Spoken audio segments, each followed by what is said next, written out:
Here's the second one. We've got a 12-foot ladder. It reaches a window that is 8 feet off the ground. And then we want to know what the angle of elevation is. Similar to the last one, where we had that incline of 5 degrees, this time they call it angle of elevation. Basically, all that means is angle of elevation is a space when you're opening up.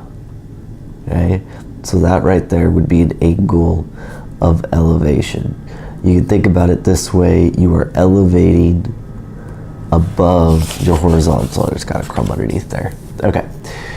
Now, same as before, let's draw our picture. Sometimes it may be helpful to put some details in.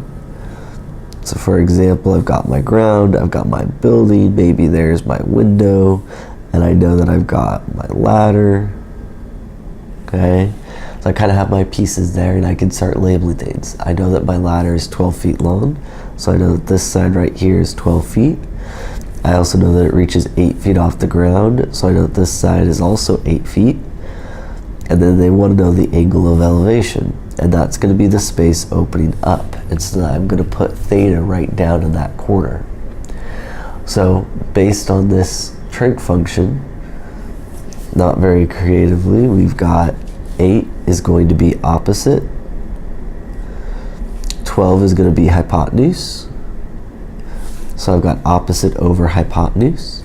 So I'm going to come over here, same as the last one, that's going to be sine. I have sine of theta equals opposite, which is 8, over hypotenuse, which is 12. Now in order to get theta by itself, I'm going to take the inverse of both sides. So this is going to turn into theta is equal to sine inverse of 8 over 12. And now I'm at a point where I just need to plug this into my calculator. Sine 8 divided by 12, and I get that my angle of elevation theta is equal to 41.8 degrees.